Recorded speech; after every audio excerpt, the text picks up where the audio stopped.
Jacob and Jared from Marble City Pharmacy joining us this morning. And gentlemen, good morning to you. Good morning. Good morning. Happy Monday. Oh, it is a Monday, and we're talking about something this morning that's very dear to my heart.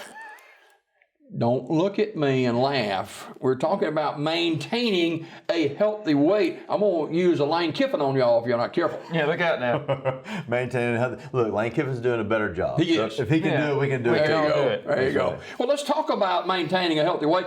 Easier said than done. Easier said than done. No doubt about it.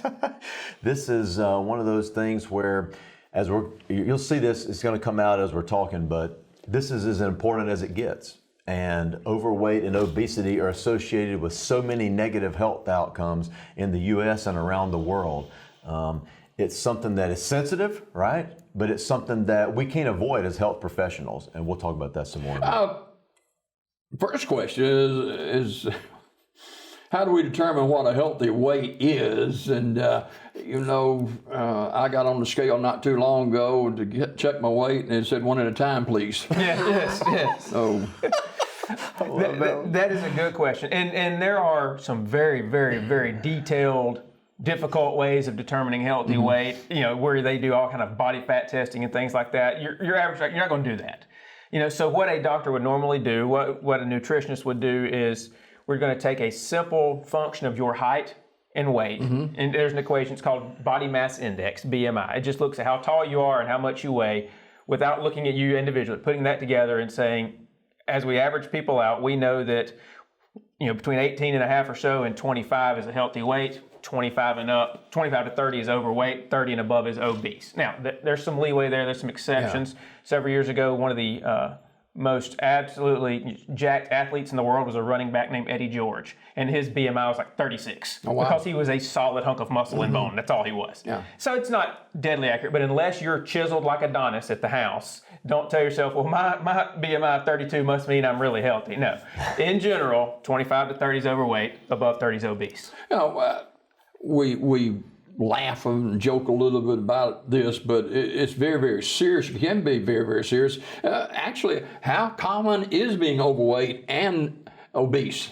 Well, we were just talking about that this morning. Actually, these numbers are higher than I thought they were, and they're even on the rise from just 5 years ago, probably even from just 2 years ago.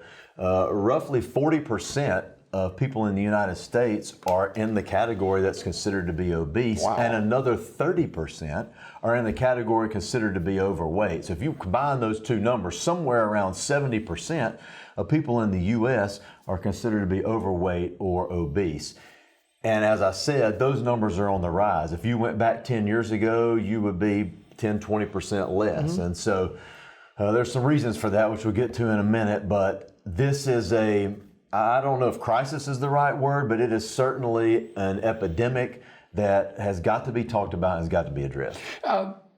Jacob, has the pandemic, you think, had something to do with the overweight population and being obese in America? Yes, clearly. There's no doubt about that. Let me say this, however, and the flip side of that is we've been, as a society, working on this problem for decades, and we've been getting really good at it. And so it didn't cause it, but it did definitely make it worse. Lockdowns didn't help. Shutting down gyms and things like that didn't help. Making people scared to, go into restaurants and grocery stores didn't help. It's easier to go through a drive-thru and pick up a bag of grease and not touch anybody, right? All those things played into it. Probably most importantly, I'm trampling over some things we'll talk about in a minute, but most important, one of the big factors is depression and anxiety is one of the leading causes of obesity. And we sure didn't help that in the last year. And that's not just my opinion. That's scientific fact of the increased number of visits, calls, and problems with depression and anxiety since early 2020 when all this began are skyrocketing, which is just leading to bigger problems with what we're talking about today. Yeah. Jared, why is it so important that we try to get our arms around this today? Well, we could go on about this all day, but overweight and obesity are associated with some of the leading causes of death in the United States. When you think about diabetes and heart disease and certain types of cancer and stroke, these are some of the leading causes of death in the United States. In addition to that, you talk about things like arthritis. I mean, the more pressure, right, that the more weight, the more pressure you put on your joints, the faster they're going to wear out, right? You got your high blood pressure and your high cholesterol and things like sleep apnea, and the list goes on. So being overweight, being obese contributes to so many of these things that make you feel bad, but also lead to earlier death, a shorter lifespan. So this is as important as it gets. Jacob, this is not on our notes this morning, but clothiers, they are making clothing for men and women that are fashionable, but they cover a problem that we're facing in America. You know, and I don't blame them. They didn't make us eat stuff. They're, seizing an opportunity that we have created, and it does make it easier to be overweight and or obese and still look, like you want to for the most part.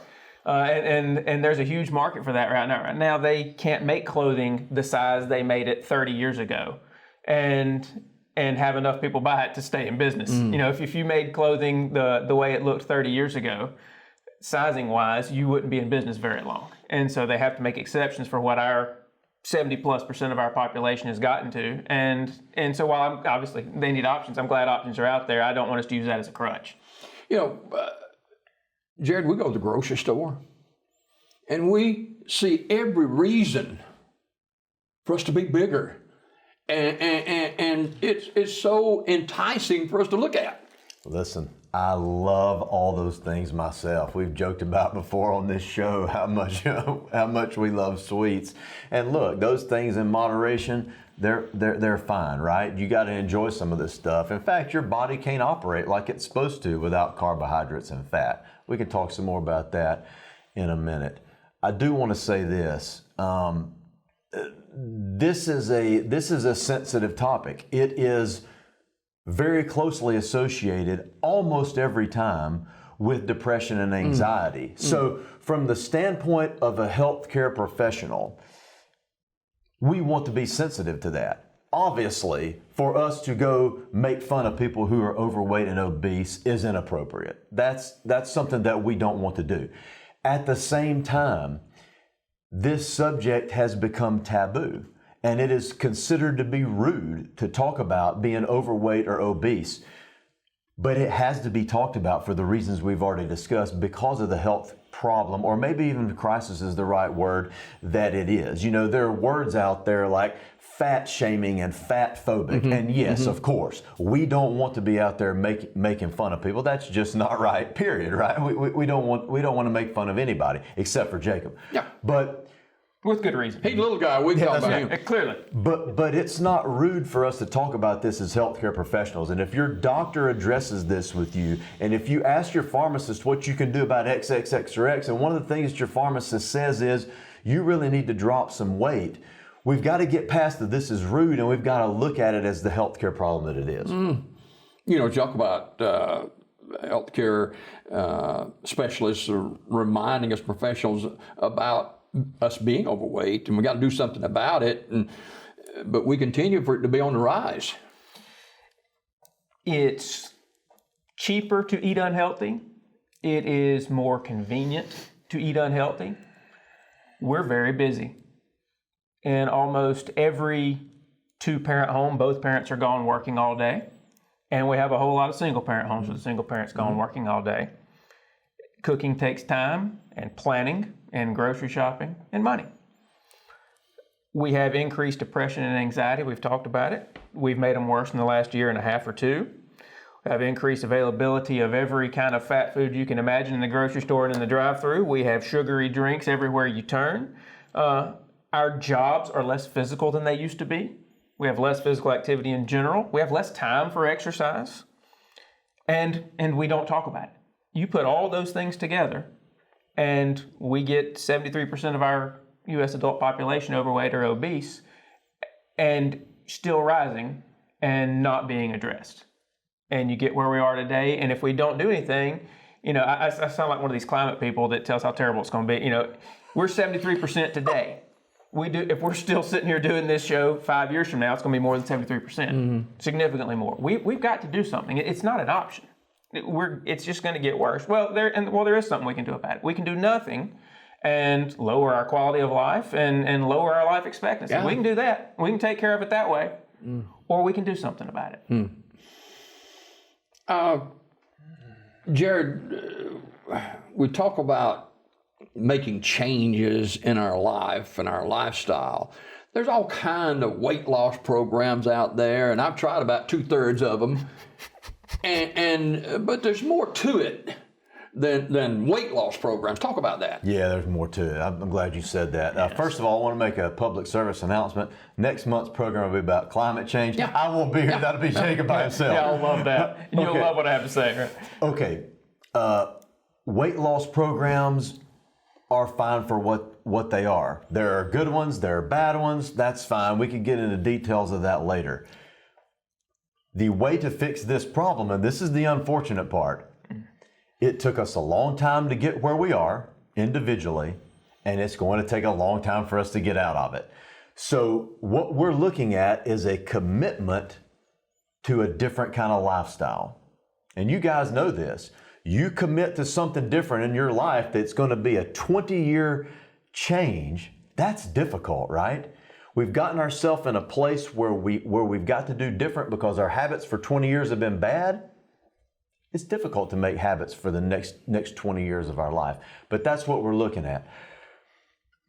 This is difficult because the mental health is so wrapped up in this, the depression, the anxiety, the cycle that we get ourselves in, the eating, the lack of exercise, the mindset that goes along with that. It's difficult to get out of.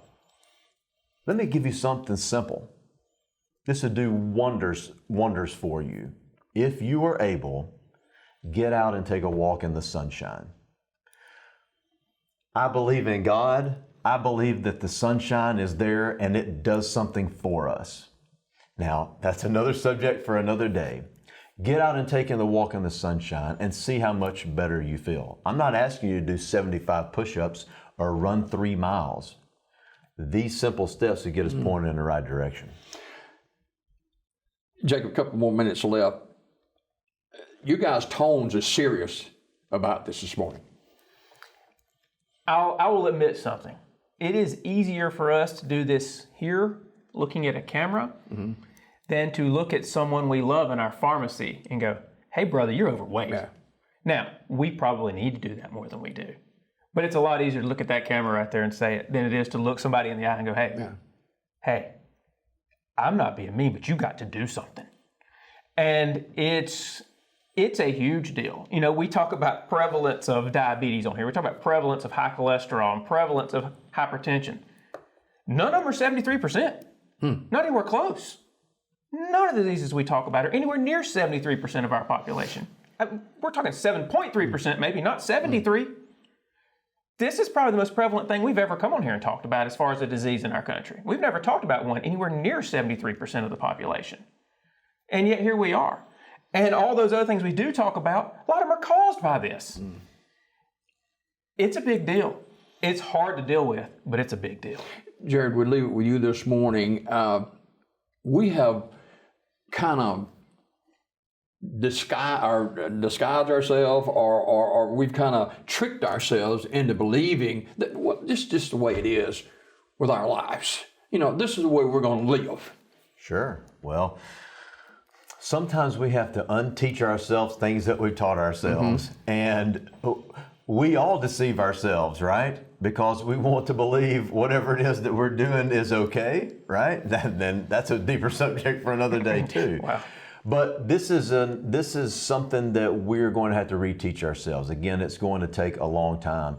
I do think that addressing our mental health is something that's very important. I think that the lockdowns, the issues with COVID over the last year and a half or however long it's been, have kind of maybe helped people, pushed them in a direction to get some help for their depression and anxiety.